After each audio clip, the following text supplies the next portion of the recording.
Hello everyone, the Flying Scotsman here, and welcome to a video which I hope will not be phoned in.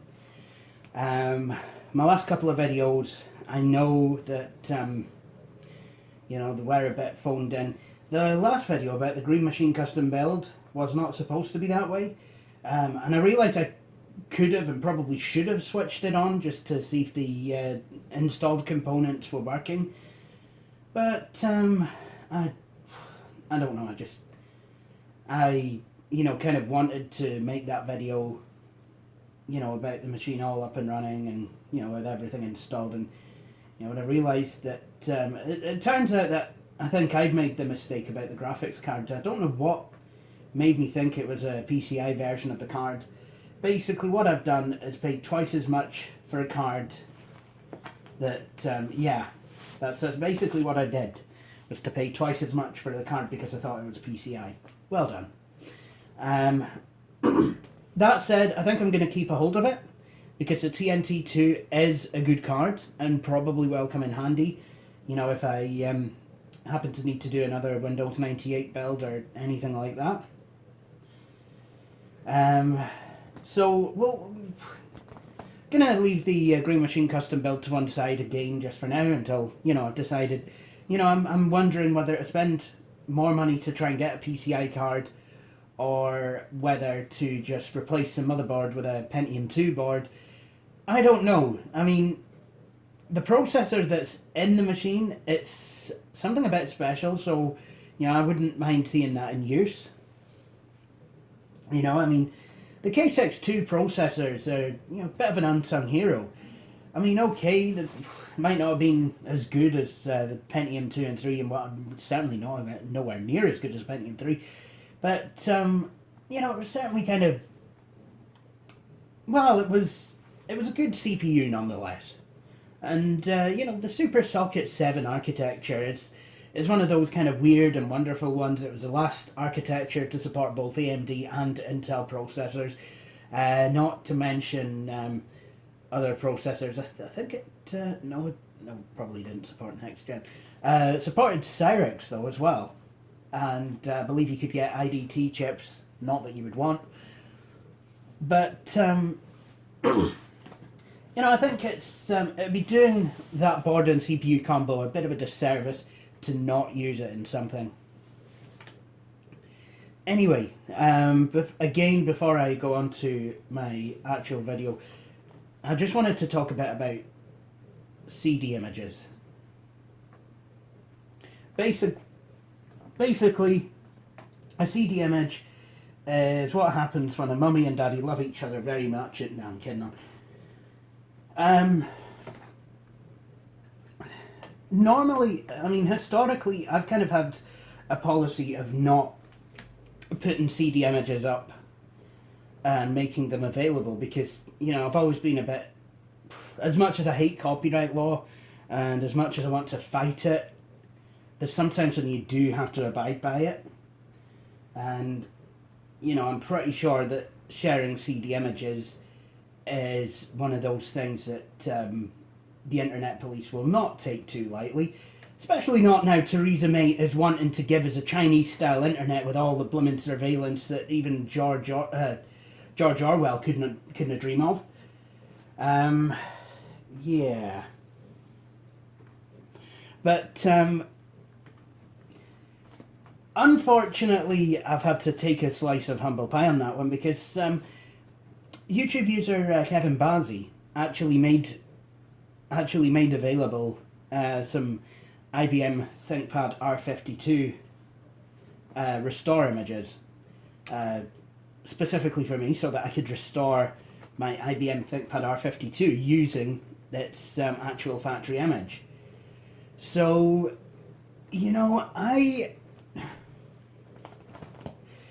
I couldn't continue to just sit there not giving out CD images while people gave me them.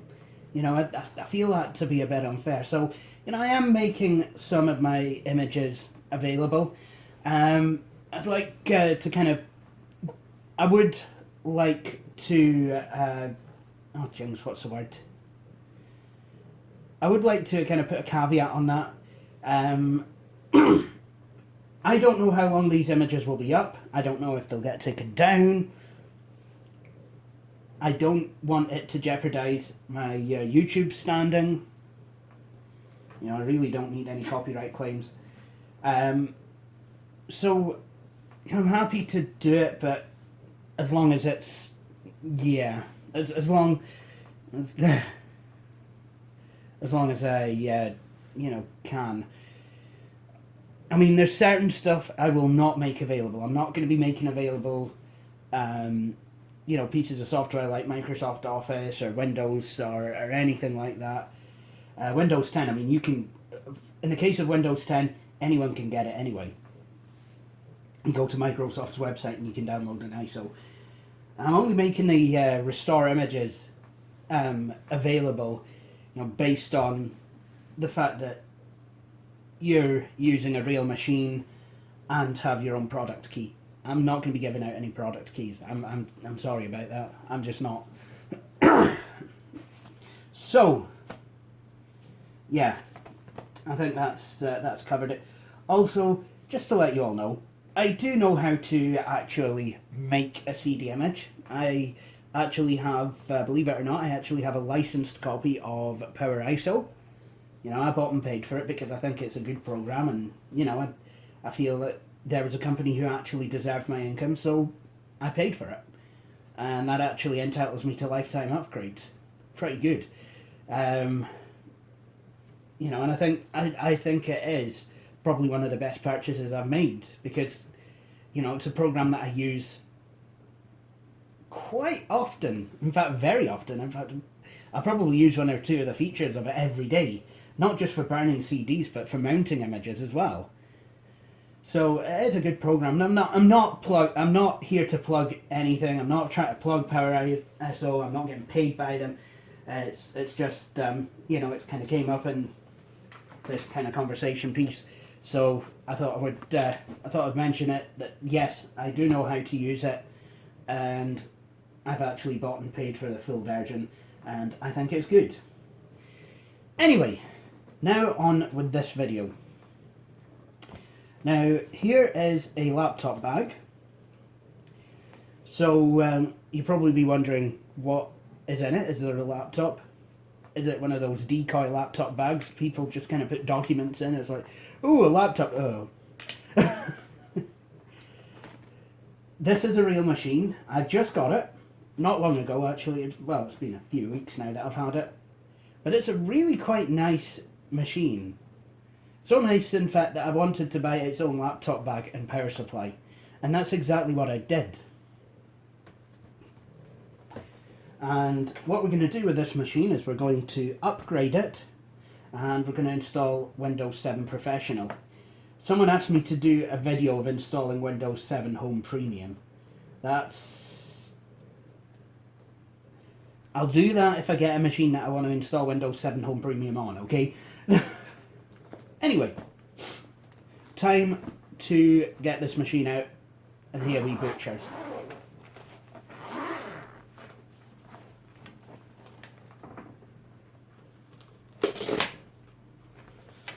Okay, so the machine in here is a Fujitsu Siemens.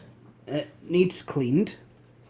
So, you know, I probably will attack that with maybe a bit of Goo Gone and what have you. And just, you know, give it a once over. It's quite a small machine. I believe it's a 12.1 incher. But funnily enough, I seem to be able to use it perfectly fine. I don't know why that is. Anyway, let's have a wee look. It's on the left side we have a Kensington lock slot, vents, and USB port. I'm not sure if that's a smart card or express card. Can't mind. I think it could be I think it's probably a smart card. On the front we have headphone and microphone jacks. I'm not sure in which order they're in. A wireless network switch, SD card slot, some status LEDs. Then on the right hand side we have Optical Drive. Let me just have a look at, see if I can see what this is. I think it's a DVD writer. I'm not entirely sure. And there's a... Oh, you can eject it. Would you look at that? I should be able to tell. Yep, it's a DVD writer.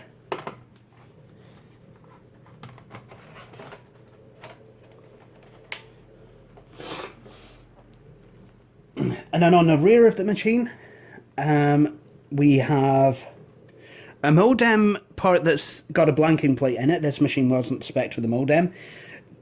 Combination USB 2 and eSATA port, Ethernet, VGA, another dedicated USB 2 port, and the power supply.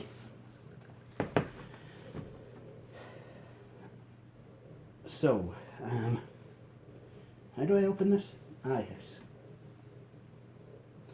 Not have much time with this machine. So this is an Esprimo, or as I like to call it, the Espresso. It's the Cafefe book, everyone. That's what it is. Esprimo. I forget what model it is as well. I'm not doing well. We'll find out in the BIOS though. Got a nice wee screen, webcam. I believe it's got Bluetooth, mobile phone. The only thing this one doesn't have is a fingerprint reader. There's just a blank where it would go. Green IT, mobile broadband, Centrino 2 and Windows Vista. It's not a bad machine. I really quite like it. So if we try and power it on,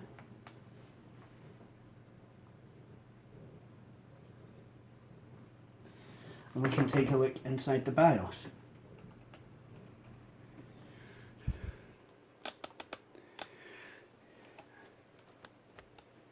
I'm so glad that the screen's decided to be nice and bright.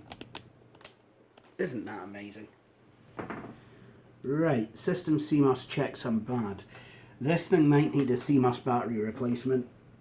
I probably should get onto that at some point. Now, let's see if I can brighten up the screen. Yep, I think I can. So this is the Esprimo Mobile U9210. So it's a ultra portable, but like a lot of ultra portables from back in the day, this does actually have an optical drive. There's also a track point, but no track point buttons. I'm guessing you use these ones. Bit cumbersome. What do you try to be anyway? A T440. ThinkPad T440. 1066 megahertz front side bus. Nice. Core 2 Duo P8600 at 2.4 gigahertz. But this system only has a gig of RAM. And it's got a 160 gig hard drive that didn't come with the machine, but the person who sold it to me did at least put the caddy in and some of the screws that I needed. So that is very good. You know, I'm very glad, very grateful for that. So, with all that said, what we're going to do is we're actually going to upgrade this machine. Now, here I have a 500 gig hard drive. It's out of my ThinkPad. It's a slimline one. It's a bit slow. I'm hoping it's not going to slow this machine down too much. What we're going to do is we're going to put that into there. We also have a 2 gig memory module. This takes DDR3 RAM. So that's what I've got for it. And what we'll do is that we'll up the memory count from 1 to 3 gigabytes.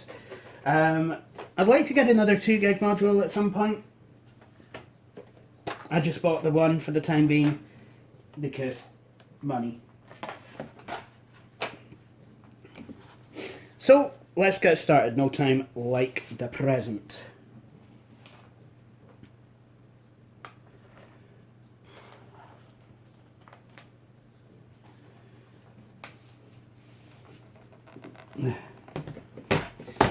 Sorry, I'm using a sugar sachet to get the product key. So first thing I want to do is take out the battery. So to do that, slide the catch over to the unlocked position and then pull that tab and then the battery comes out. Good. It's very important to make sure your machine's powered off before attempting any upgrades. And now what we need to do is anyway, now we are in the machine, and first things first, let's install some RAM.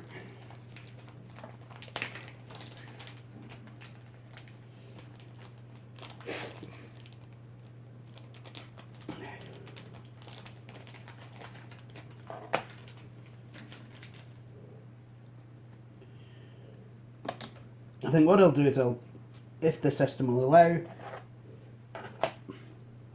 I'd quite like to put the 2 gig module in the bottom slot and the 1 gig module in the top one.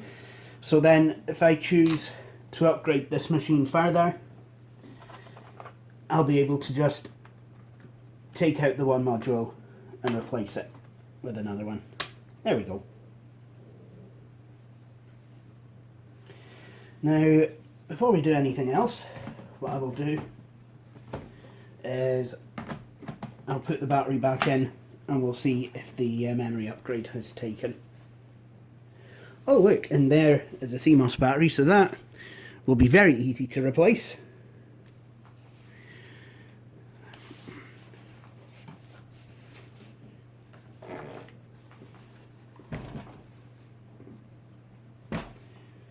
Right, let's see if it'll power up.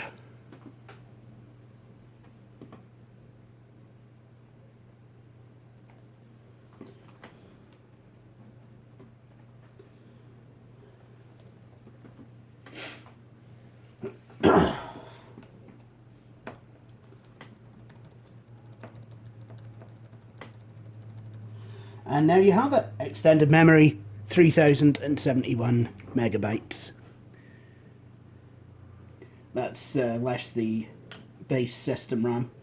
Obviously in Windows it should report as being 3 gigs, if not 2.99.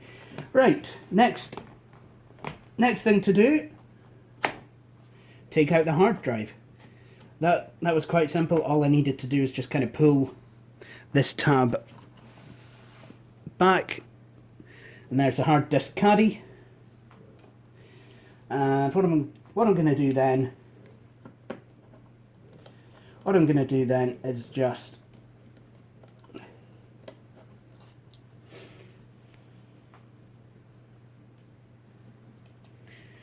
unscrew this.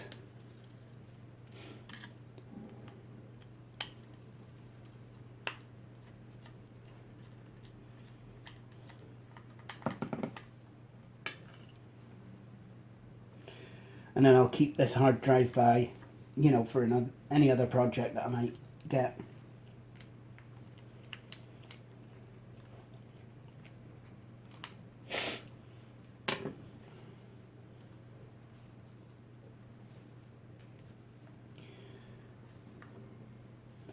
Right. For some reason I only had 3 screws holding this end, so there we go. I'm just going to slide this out. And I'll grab the other hard drive and I will throw that one in. There we go. SATA cables lined up nicely.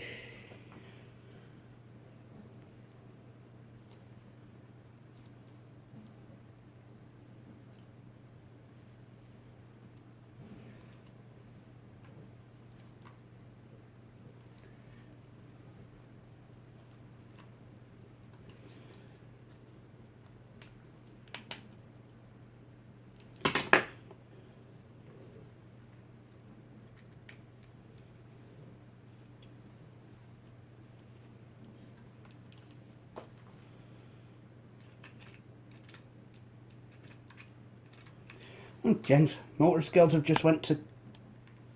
They just went to shit. Hate when that happens. Just randomly be unable to actually hold anything steady. Thanks. That's what I needed right now.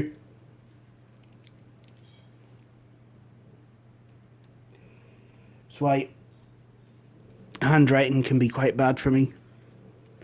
And soldering, probably should forget about it. Okay, so this hard drive is in. It's not filled the caddy all the way, if you see. There's a wee bit of space. And that's because this is a slimline 7.5mm drive rather than the chunkier 9.5mm drive that was in here before.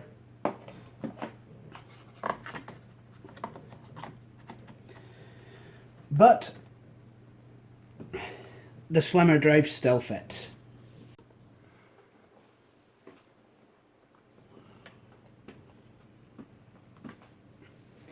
Okay, the moment of truth.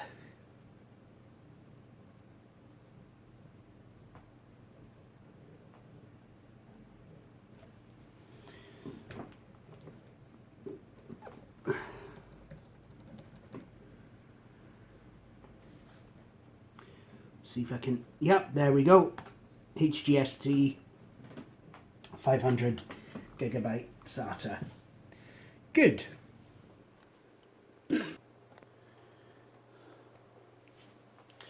So to install Windows 7, we're actually going to install it from a USB stick. I've made an easy to boot stick which has installers for all different Windows versions. And I've made another one which has a few Linux distros on it. So what we're going to do here is we're going to plug in the USB stick. And then, well, what I will need to do is correct the date and time on this machine. Right, so the time currently is 16, I think, I want to say 28. And the date is June the 14th, 2017. Good. Okay, let's see if we can get this thing to boot from the USB stick. This 500 gig drive used to live in my ThinkPad T430. It had Windows 10 installed on it, and it well, it was obviously set up for use in a newer machine which had UEFI mode. So the disk probably is in GPT mode rather than MBR mode. And we're going to need to change that. So what we're going to need to do is to clean the disk, and the way DiskPart works, that will automatically put it back into MBR mode. So I'll need to fire up DiskPart. Now, you might be wondering how would I go about it from this screen? Quite easy. I press Shift, hold down Shift and press F10.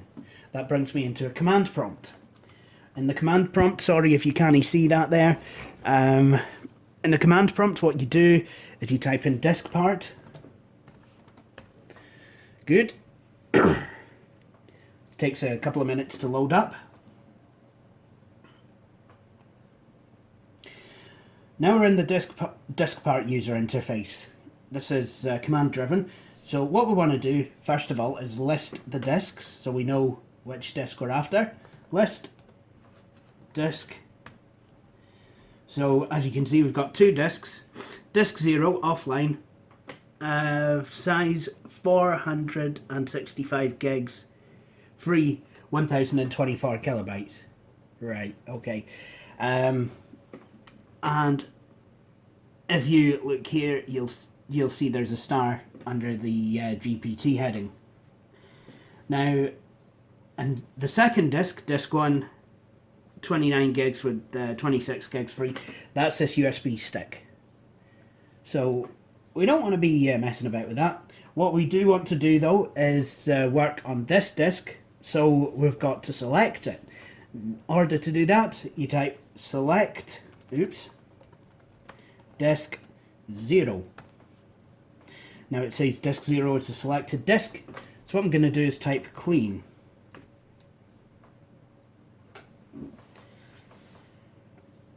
And that's erased the data. If I typed clean all, it would do a more thorough format, but I'm not sure how that stacks up against dban. If I wanted to actually clean this disk properly, I would use dban rather than this, because I don't trust it to securely erase data. I just need it to format. I just need it to clean the disk of partitions. So now if I go back to list disk, we see that disk 0 has a wee mark there to say it's a selected disk, but under GPT there is nothing. So this disk has been put back to MBR mode. So I'm going to exit disk part by typing exit, and then type exit again to get out of the command prompt. So now time to install Windows 7. So here we are. Windows 7 has been installed, and we are now at the I guess it would be the out of the box experience part of setup. So let's set this thing up. So type my name, Espresso.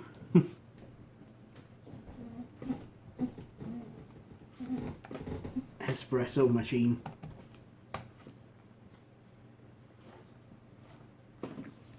Type my password in.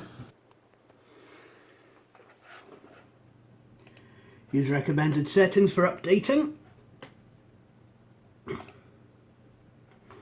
And we're not going to set up a wireless network just yet, but we will set up the home network as I'm connected.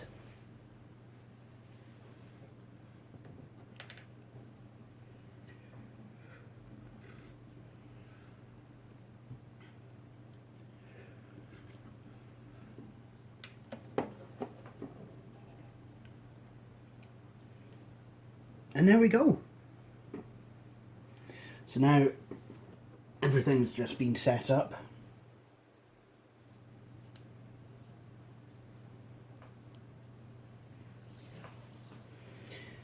And it's going to build me a desktop. Nice. It's going to do that for me. It's really nice.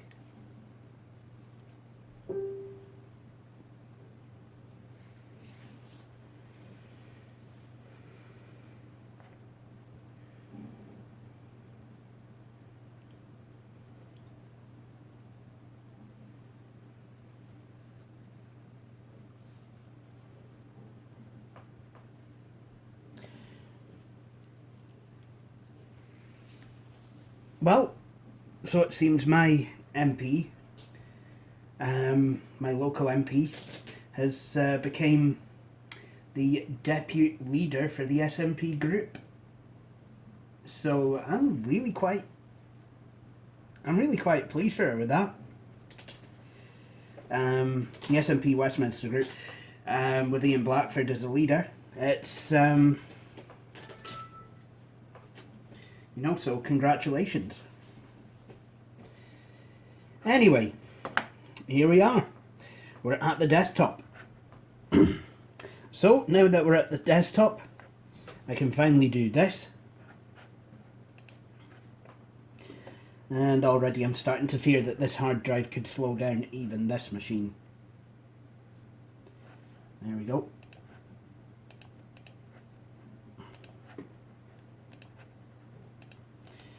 Okay. I'm going to change the mouse pointer to something that I can actually see. There we go.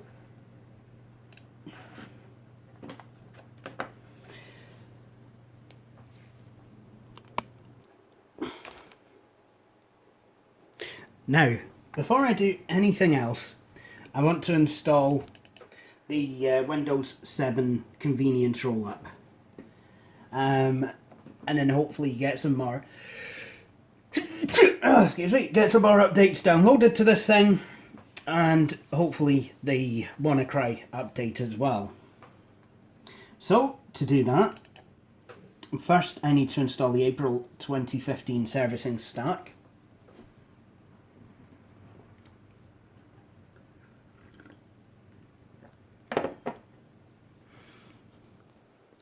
Again, these updates can take quite a while to get to installing, and as for all I know, Windows is probably downloading updates now. In fact,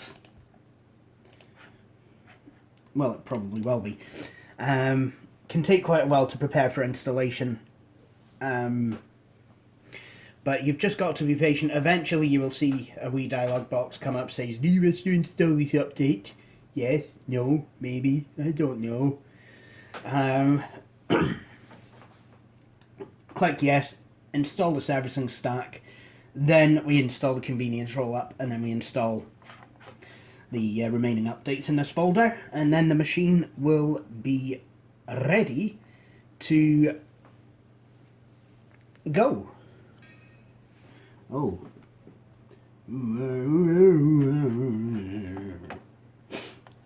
Don't like that. That's a bit nice. Actually, I'm thinking I probably should install something else. Actually, yeah, I think I should install, before we do anything, I probably should install Internet Explorer 11. So, you know, that is usually a good thing to have on these systems on Windows 7 when you're updating stuff. I think what I'm going to do is install these updates, and then I will come back to you.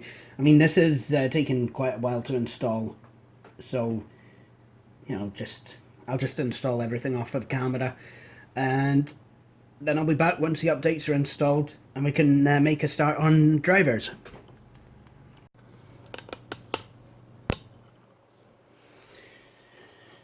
Well guys, I've installed a bunch of updates. Not sure which ones have been installed. I'm sure there's a bunch more to go. But it's actually a few days later. It's now Saturday, June the 17th. And hopefully I think we should be about ready to start installing some drivers. I mean, I know there's probably going to be more updates to go, and certainly some drivers will get updated by Windows Update as well. But for now, let's just install everything that I have downloaded. So, let's get started. As you can see, there's a bunch of things here, some of which I no longer need, like the BIOS. Yeah, there's quite a lot here. I think what I will need to do is, well, I will certainly see what's going on. Right, okay. I think first of all, let's install Intel stuff. Don't think I got any chipset drivers for this, which is a bit odd. Also, I'm not sure how long I'm going to be able to sustain myself a day. Keep myself up. It's alpha hot today. It's at the moment, at the time of recording, it's about 21 degrees Celsius, or 69 degrees Fahrenheit, at least according to the Windows weather applet. Obviously, people in America are probably going to be laughing at me going, "You think that's hot? Y'all ought to try being in Texas middle of June, then you know what hot is. Y'all have no idea." But it's hot for the north of Scotland. Still, not complaining. You know, I think weather like this, well, it does you good sometimes. It really does.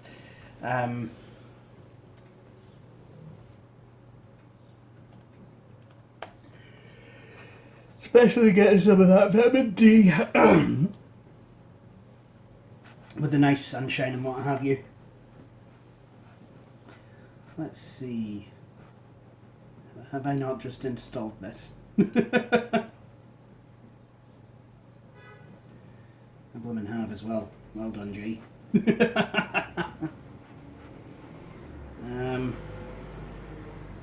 Start as you mean to go on. It's always the best way. So, I don't think I'm going to install all the drivers on here with you guys. I think what I'll do is I'll maybe go away and install the rest of them. Because really,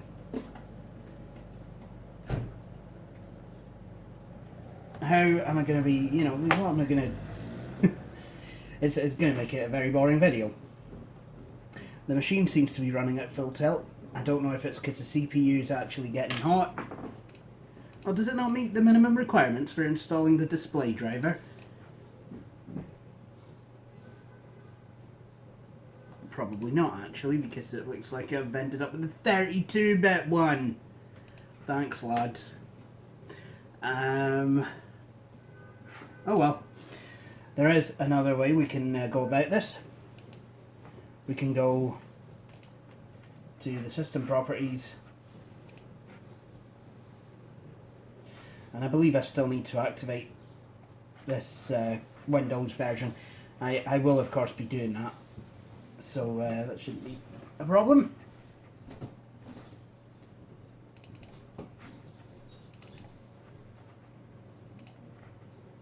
So what I'll do is I'll let it search online for software. While it's doing that, I'm going to switch off the magnifier because you know, if you leave the magnifier on while installing display drivers, it gets all in a muddle and, you know, will display as a bar, you know, while Aero is switched off and on and what have you. It is easy to kind of get it back to full screen, but I sometimes, you know, I kind of find, I feel sometimes a wee bit more comfortable just turning the magnification off while the display driver is being installed. So what's going to happen, this will search online for the Intel display driver. Usually pretty good at getting it from Microsoft's site or Intel or wherever it gets it from. It's a proper Intel driver that you get though. So that is a good thing. So I will be back once it's downloaded. Now, just to warn you, this does take quite some time. So, well, my advice is obviously make yourself a cup of tea, but if you just have to be at your computer, well, there's nothing wrong with a bit of Powerball, please, or even a bit of good old-fashioned Klondike solitaire. Oh yes. Well, I must admit, I am very much liking, at the moment, I am very much liking Microsoft's Ultimate Word Games package that seems to be coming down automatically. Not sure I like the fact that packages are being installed automatically onto my computer by Microsoft. I think that's a very, very kind of, it's very dangerous territory to get into. But at the same time, I like the software. So, yeah. Let me know that this software is available and that it's totally, totally awesome, rather than, you know, just kind of dropping it on my computer without consent.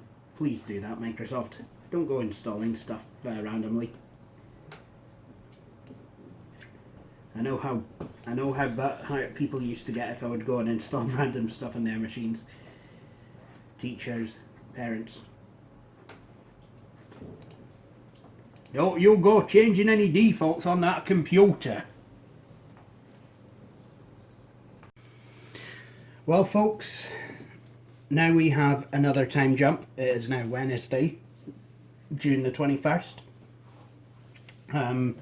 It's cooled down a wee bit since Saturday, but then again it is only 4 in the morning. But apparently there's going to be storms today, so great. It's also the summer solstice, and basically means that from here on out the days are going to be getting shorter again. Yeah, I know. I am one of these people who really enjoys the very long days of summer. You know, the fact that, you know, especially up here, it's, you know, darkness, you know, true darkness on a clear night never really is a thing. Anyway, back with this machine. I have all the drivers now installed. I did have some problems with some of them not being digitally signed. What I decided to do is re-download the entire driver gamut for both 64 and 32-bit versions of Windows. I used Snappy Driver install, the Intel AHCI controller driver. That kind of caused me to have quite a few problems, you know, certainly with the magnifier, what have you.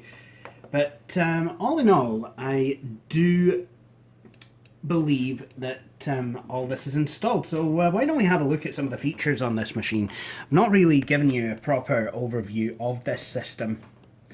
So just to summarize the specs of this here computer, processor is a Core 2 Duo clocked at 2.4 gigahertz. Centrino 2 rather. It has mobile broadband hardware, so I could throw a SIM card in it and use it on the internet that way if I wanted to. It doesn't have the fingerprint reader. Like a lot of Fuji laptops, though, it's quite funny. I've seen this on so many Fujitsu systems. This does have a an LCD display rather than a row of LEDs. Hang on, Ed. There we go. So you've got power. Is the machine powered on? I think that. Oh, look, hard disk activity. So you've got I think the standard kind of the machine is on kind of indicator. That tells me it's plugged in. That tells me we've got a full battery. That tells me the Wi-Fi's on. Hard disk indicator, and then we'll have the numbering caps and scroll lock keys here as well. So that's kind of nice. And then we have a row of buttons. I'm not sure what they do. Oops, I've just released the battery. Well done.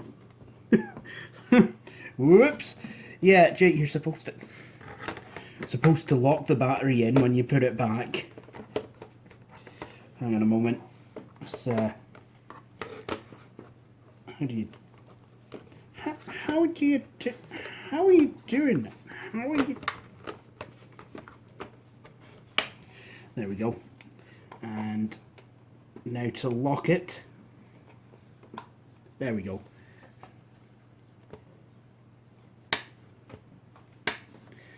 Okay.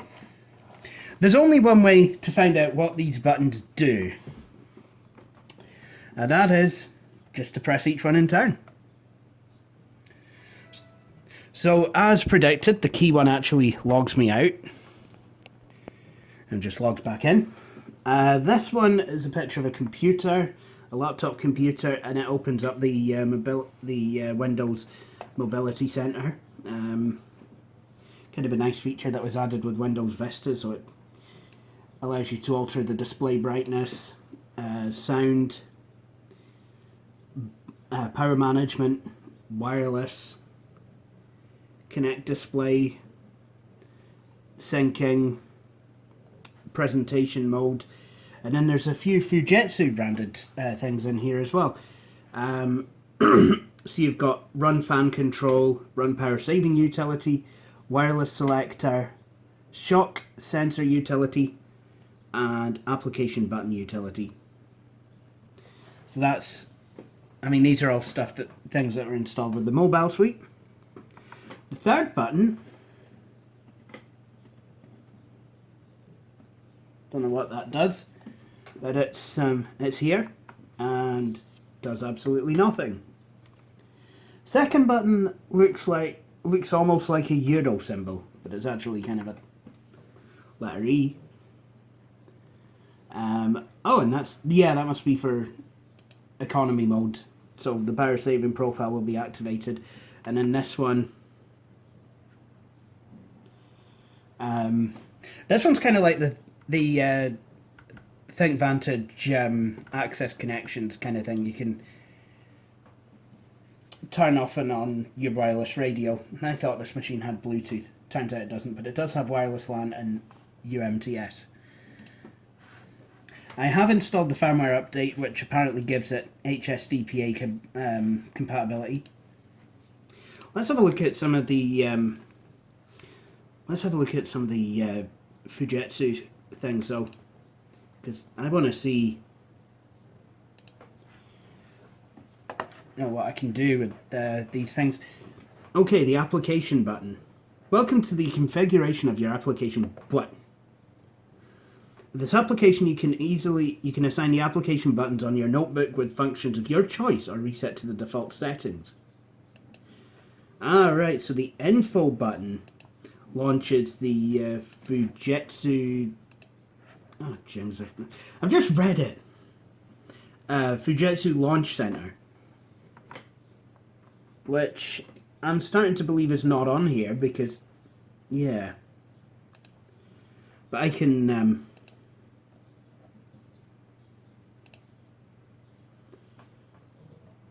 launchcenter.exe. Basically, I could have any of these buttons do something completely different if I wanted to. So, yeah. Windows Lock Workstation, Show Desktop, Start Explorer, the computer, System Root 30, System 32,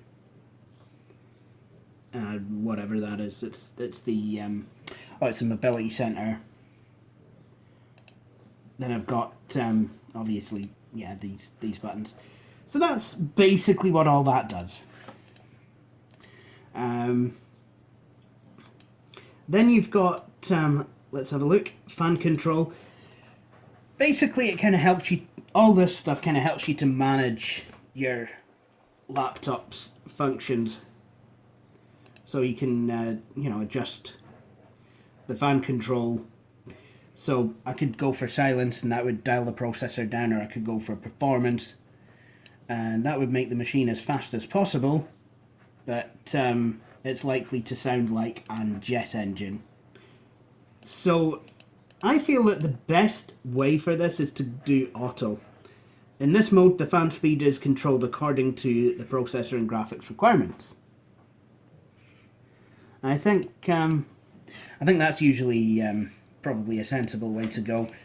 If I was to find that the system would overheat, then I could change that to performance. Or, if I just wanted to do something very simple, I could change it. Or I could let it do it for me. Then you've got the power saving utility. That basically, you can adjust certain things that kind of help to keep the battery, to extend the battery life as much as possible. So, display brightness, whether various and sundry radios are turned on and off, that kind of thing. And then, you've also got wireless selector. Yeah, that's absolutely fine. I like having that wireless selector.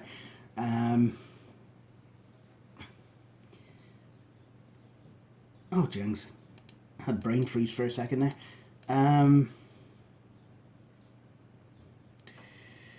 Shock sensor utility. That's something that you quite often see on Toshiba laptops, but this seems to have more settings than what the Toshiba one does.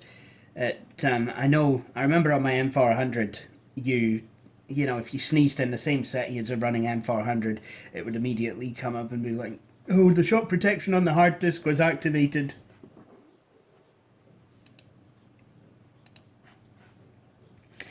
I think, if I'm not mistaken, there was the one time someone took a huge dump in Inverness and it was picked up by the M400 shock sensor and it just, you know, parked the heads of the hard drive. No, I'm getting on.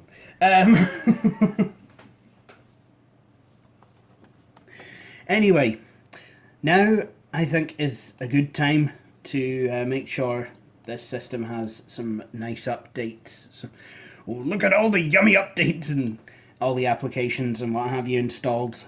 So I will go and do that and I will come back.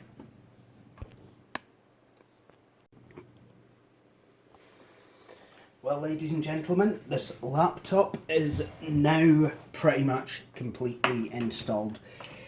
I have been actually using this, certainly in my bedroom, actually, you know, if I wanted to chat on TeamSpeak and what have you. So I have tested this machine out in the wild.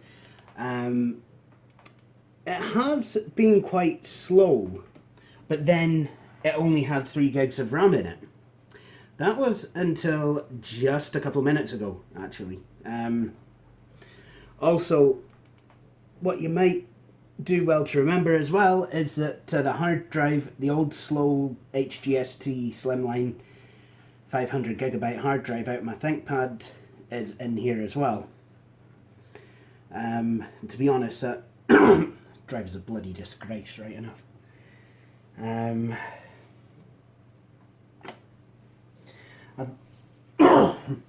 To be honest, the replacement drive isn't much better. I didn't realise until I got it home that basically I just went and bought the same drive. So, as far as the ThinkPad is concerned, I would say that it's going to be time for an MSATA SSD. And that will make me an entitled millennial shit, as it will be paired directly with the i5. You have an i5 and an MSATA SSD, you entitled millennial. Yeah. Anyway. So, we have the 4 gigs of memory in here. P8600, 2.4 gigahertz, 2.4 gigahertz, 4 gigs of RAM, 500 gig hard drive. All a go. I did originally put the branding on here, but I reinstalled Windows, so some of the things aren't exactly where they were left. However, there is quite a lot installed on here. So we have Adobe CS4, which is kind of nice. We have the Bluetooth feature pack 5.0 doesn't necessarily need to be here. I don't know why it's here, because I found out that there is no Bluetooth on this particular system. I don't have a SIM card really to test out either, so otherwise, you know, I'd see about testing out the machine's 3G capabilities. Although nowadays, I mean, 3G is still very, very, very good. But now we have 4G, and I think, you know, once you've used 4G, you get a wee bit spoiled. You really don't want to be going back to 3G. Bit of a shame, but hey ho. We also have a licensed copy of Office 2010 on here.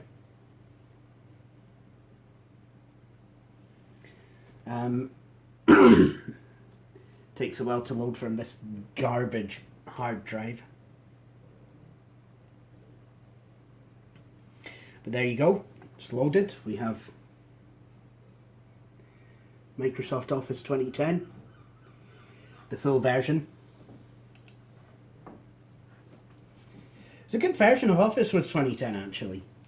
I've got to be honest. It's you know, the kind of, they were able to sort out, you know, they were able to enhance and tune up the ribbon UI. you know, in a nice way. And you've got SharePoint Workspace 2010 if you want it. There you go. So, really, there's no games that I've installed or anything like that on here. I guess we could go ahead and install some. But first of all, I want to see how well this system plays YouTube video. So that's what we're going to do right now.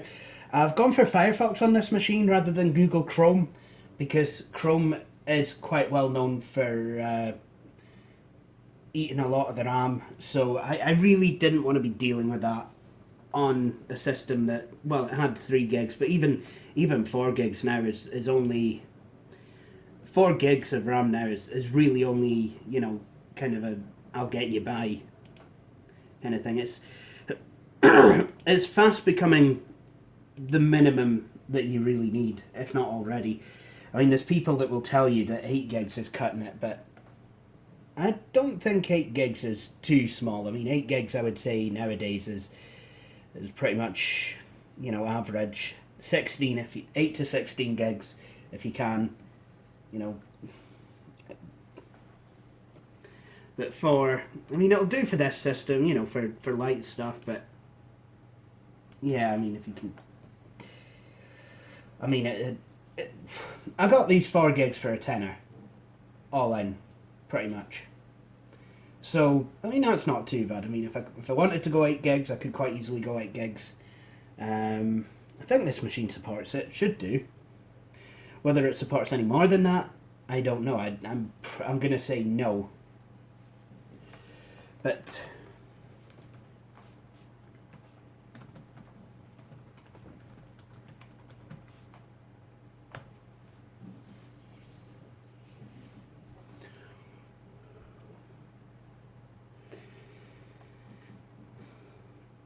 hard disk indicator it's barely off on this thing, you know. I wonder how, you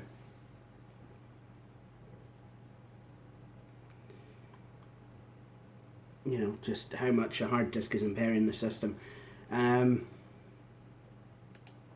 So I mean, my videos generally only go up to 720p for film stuff, but let's have a look anyway.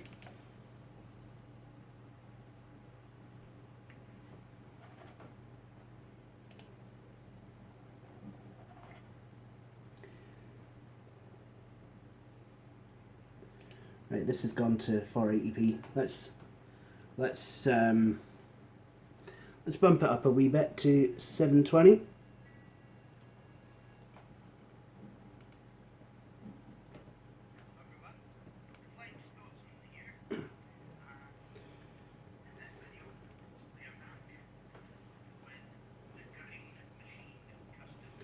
The speakers are very quiet.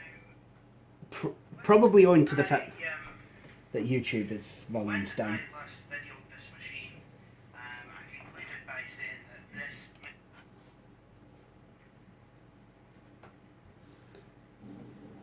There's really not much action on this at all, so I couldn't possibly tell you if it was well, it certainly seems to be smooth here. It I think it works quite well. Certainly seems that the logo side is the low side. And let's just see how it'll take on the actual case itself. Yeah, a bit of kind of a harsher blue, but I'm sure it'll be fine. FYI, I probably should have went for a green LED fan in there, thinking back. But that is this machine playing YouTube videos.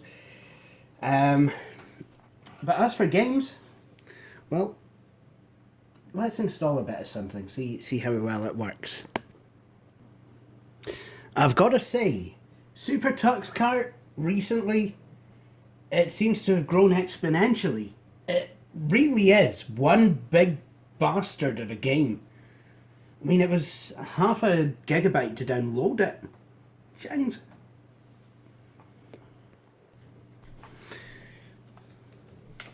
Finally, it's installed. Now, let's see if I can start it.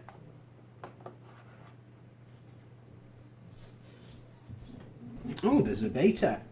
But there's an editor. Is this where you can build your own tracks and such likes? I really don't know. I'm going to have to find out. Super Tux cart. Yep. I'll zoom out and let's start the game. See how well I can get it to play. I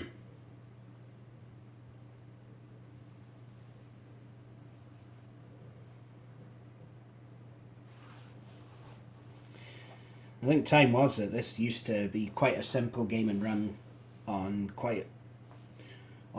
older hardware, but obviously as the game's developed it's become bigger and what have you, so it does need slightly newer hardware to run, it would seem. How new? I'm not too sure.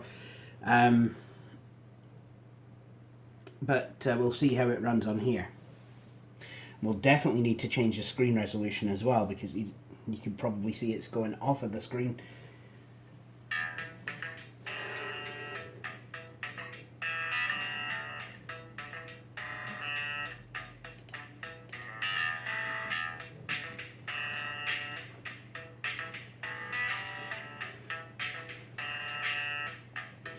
Wow, so it's got online multiplayer now.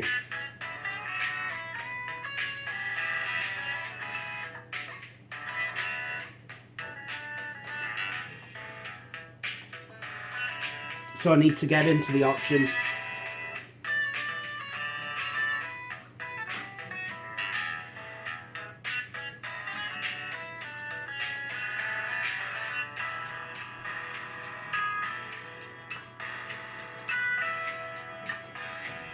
There we go. Slightly better. Now we get to see how loud.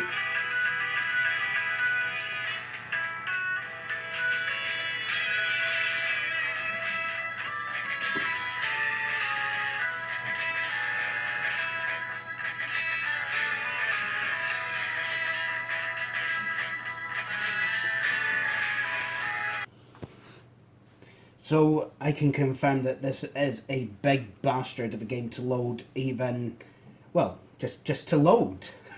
What is this? Seriously. Should not take this long to load a game, seriously. Although it's complaining my OpenGL version is out of date. That it needs OpenGL 1.3. And the system is running on the battery, but still, that really shouldn't make much difference.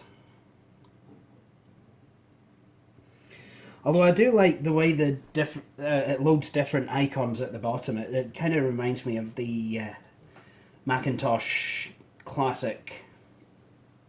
I wonder if that was the if that was what they were going for. Right, okay, so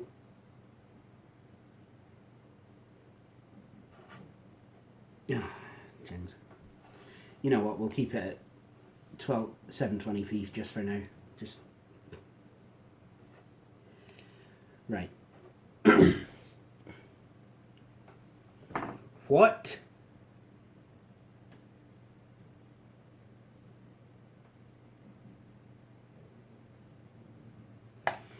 No, so we've basically gone through all of that for that.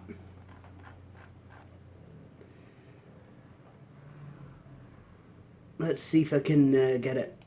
Let's see if we can get it started again. Let's see what happens.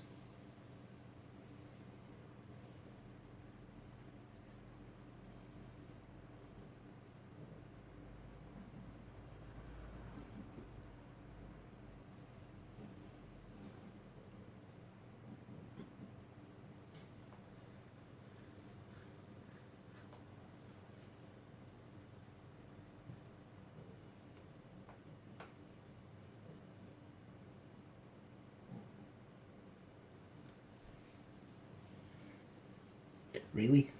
It's going to take this long to load. Oh, getting somewhere.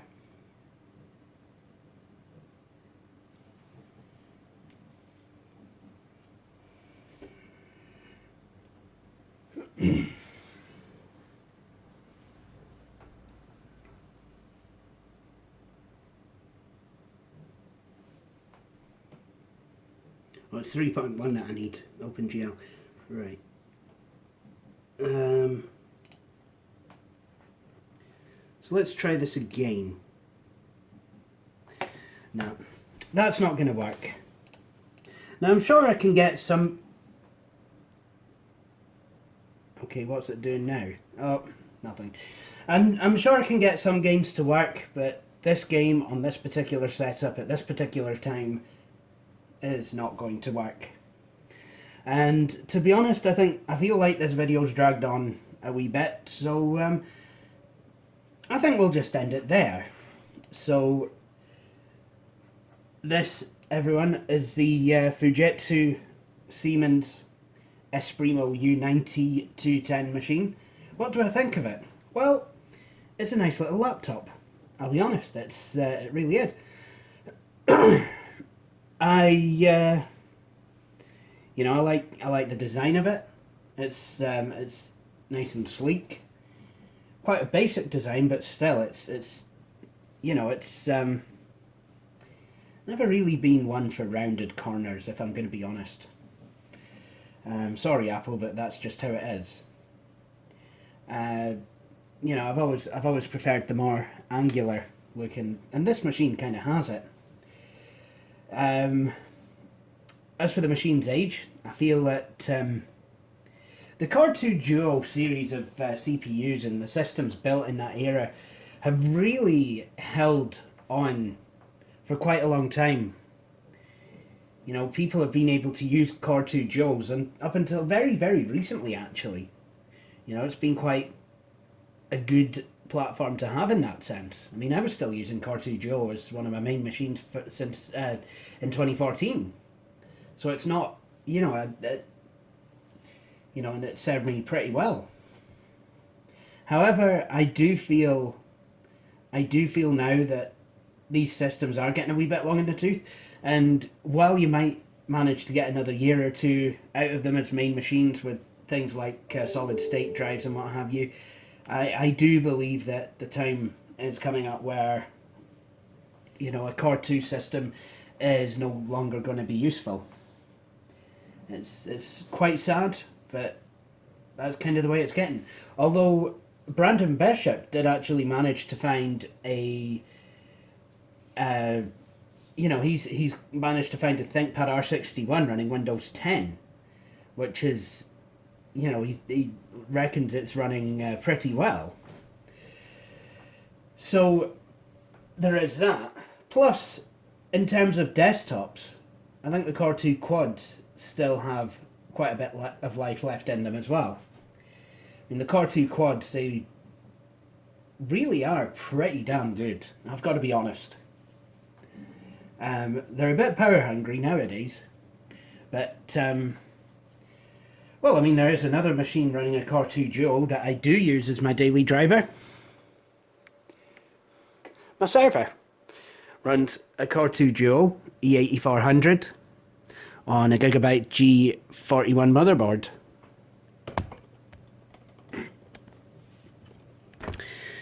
But with this laptop itself, there is one thing that does need sorted out, and that is the CMOS battery. The CMOS battery no longer holds settings, and if I'm running the machine on the battery, it doesn't seem to want to save my settings and restart. It just saves them and shuts down. Really not that helpful at all. So that is going to need to be changed. And luckily, there is a CMOS battery that is on its way to me. I think it's coming from Germany, so it will take a wee while. But once it gets here, I'll install it and see where I go from there. But as a TeamSpeak machine, just a wee biff about, it's a pretty good system. Anyway, I think I'll shut this machine down, and that will conclude this video.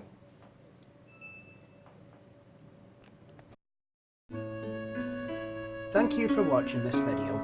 If you enjoyed it and would like to see more, please consider subscribing to the Flying Scotsman YouTube channel. If you're looking for more things The Flying Scotsman, you can also follow the Flying Scotsman YouTube channel Facebook page and follow me on Twitter. To see my latest video, click on the link within the browser window. In the meantime, thank you for watching, and please do feel free to join me for my next video. Cheery bye.